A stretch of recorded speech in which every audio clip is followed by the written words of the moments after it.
वो आकृति अगर समान रूप का हो तो क्या कहलाएगा? समरूप कहलाएगा, है ना। और एक और रूप में भी समरूप होता है ना। वो क्या है? यदि किसी भी आकृति का संगत कोण अगर बराबर हो, संगत कोण क्या हो? बराबर हो, और उसके संगत भुजा के समानुपाती हो तो वो क्या कहलाते हैं? समरूप कहलाते हैं, है ना। तो जैसे ये कोई आकृति है, कोई बड़ा आकृति है ना, कोई छोटा आकृति है। संगत कोण अगर ये 30 डिग्री का है और ये 60 डिग्री का है और ये 90 डिग्री का है, सेम उसी प्रकार से ये 30, 60 और ये कितना का है? 90 का है ना। तो इस कंडीशन में भी ये दोनों त्रिभुज क्या होगा? समरूप ही होगा, है ना। आकृति बड़ा हो या छोटा उससे कोई लेना देना नहीं है। सेम कंडीशन में जैसे कोई पिक्चर खिंचाए, है ना, तो इस रूप में आप बड़ा वाला फोटो खिंचाए, उसी रूप का जो हम छोटा वाला में भी ला सकते हैं ना। अगर उसका सारा कोण चाहे वो बड़ा हो कि छोटा हो समान ही है तो वो क्या कहलाएगा? समरूप ही कहलाएगा। ठीक है, ये बात समझ में आ गया। तो इस चीज को एक उदाहरण और लेते हैं। जैसे कोई ये चतुर्भुज है ना, अगर एक छोटा ले लेते हैं, एक थोड़ा बड़ा ले लेते हैं। अगर ये 105 डिग्री का है और ये 85 डिग्री का है ना, और ये जो है 70 डिग्री का है, तो कितना बच गया? 190 और 70 कितना हो गया? 260 नहीं हो गया? तो ये कितने का हो गया? 100 का हो गया। 190, 70, 260 360 पूरा है। ये छोटा आकृति है, यानी चारों कोण इसका ये हुआ, है ना। चाहे इसका जो ये 3 सेंटीमीटर का, ये 4 सेंटीमीटर का, ये कुछ भी हो, है ना। उसी प्रकार से सेम अगर ये भी 105 डिग्री का है, ये 85 डिग्री का है, ये 70 डिग्री का है और ये कितने का है? 100 डिग्री का है ना। तो इसका ये 5 सेंटीमीटर, ये 4 सेंटीमीटर, ये 6 सेंटीमीटर, ये कुछ भी रहे। ठीक है, अगर संगत कोण बराबर है, संगत कोण क्या है?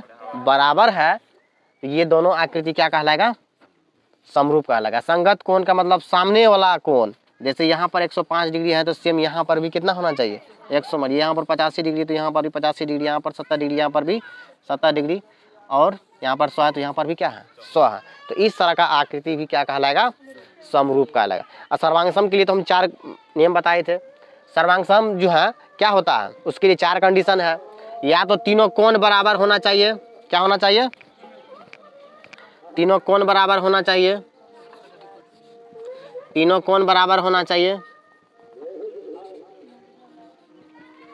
तीनों कोण बराबर होना चाहिए, या फिर तीनों भुजा बराबर होना चाहिए। इसी को लिखते हैं एस एस एस सर्वांग समता, है ना। एस एस एस सर्वांग समता, इसी को लिखे थे। इसको बोलते हैं ए सर्वांग समता। या तो तीनों कोण बराबर होना चाहिए, या फिर तीनों भुजा बराबर होना चाहिए, या फिर 2 गो भुजा 1 ठो कोण बराबर होना चाहिए, है ना। या फिर 2 ठो कोण 1 ठो भुजा बराबर होना चाहिए। और इसमें यह भी ध्यान रखना है 2 कोण और 1 भुजा, है ना, या फिर 2 भुजा 1 कोण, इसमें क्या अंतर है? आकृति अगर दे देगा तो उस हिसाब से हमको नहीं सोच लेना है कि यही जो है ये सर्वांग होगा। ऐसे 2 कोई आकृति है ना, इस तरह का 2 आकृति दे दिया है। इसमें ये दोनों भुजा क्या है? बराबर है। ये दोनों भुजा क्या है? बराबर है। अगर ये कोण 30 डिग्री का दिया हुआ है, कितने का? 30 डिग्री का दिया हुआ है। इसका ये कोण 30 डिग्री का दिया हुआ है, और ये भुजा और इसका ये भुजा बराबर कर दे तो क्या ये सर्वांगसम होगा? नहीं होगा। अब देखो 30 डिग्री का ये है और 30 डिग्री का तो ये भी होगा। तो ये जो दे रखा है ये दोनों 30-30 का हो गया। तो इसका ये जैसे इसका कितना दिया हुआ है? 30 डिग्री का यहाँ पर दे रखा है ना। तो इसका ये कोण कितना हो गया? 30 डिग्री। हुआ कि नहीं। तो ये देखो, ये इसका 30 डिग्री, ये कोण अगर 30 डिग्री दिया हुआ तो ये भुजा इसका हो गया और ये भुजा किसका हो गया, इसका हो गया, है ना। तो ये दोनों भुजा बराबर, तो ये दोनों क्या हो गया, बराबर हो गया, बराबर हुआ कि नहीं। तो इसका तो ये कोण बराबर होना चाहिए, होना चाहिए कि नहीं। तो इस कंडीशन में जो है ये क्या होगा, समरूप नहीं होगा, सर्वांग सम नहीं होगा। समरूप तो अभी चलिए, ये क्या होगा, सर्वांग सम नहीं होगा।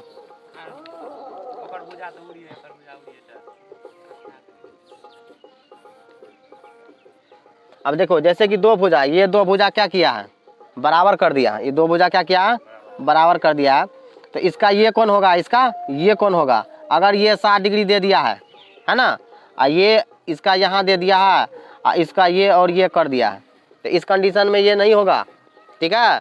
इसका ये दोनों दिया है ना, तो देखो इसका तो ये कौन हो गया, इसका ये कौन हो गया, तो ये कौन और ये कौन क्या होना चाहिए, बराबर होना चाहिए। तब ये जाकर के ये दो भुजा और एक कोण क्या होगा, बराबर होगा, तब जाकर के ये सर्वांग सम होगा। इस बात को ध्यान देना है, ठीक है। ऐसा नहीं कि आकृति में देख लिया दो ठो भुजा एक कोण बराबर है तो सर्वांग सम है, ऐसा नहीं है, ठीक है। अब यहाँ पर समझो, एक बात को नोट कर लेना, वो क्या है कि सभी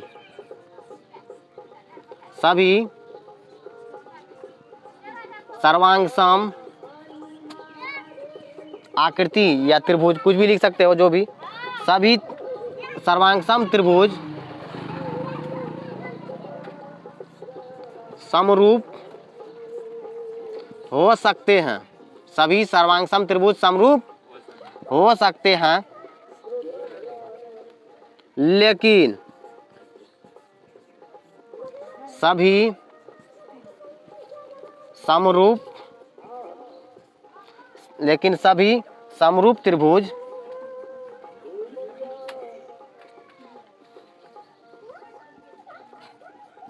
सर्वांग सम नहीं हो सकते है। तो सभी सर्वांग सम त्रिभुज समरूप हो सकते हैं, लेकिन सभी समरूप त्रिभुज सर्वांग सम नहीं हो सकते हैं।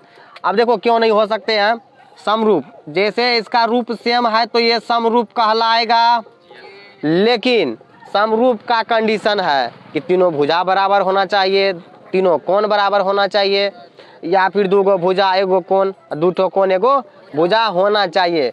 इस कंडीशन को ये पार नहीं कर सकता है ना। तो इसीलिए समरूप वाला कभी सर्वांग सम नहीं हो सकता है, लेकिन जो सर्वांग सम है वो समरूप हो सकता है, ठीक है। इस बात को हमेशा याद रखना। तो यहाँ तक हमने क्या किए थे, पढ़ लिए थे, यहाँ तक कोई दिक्कत नहीं, ठीक है। तो अब जो है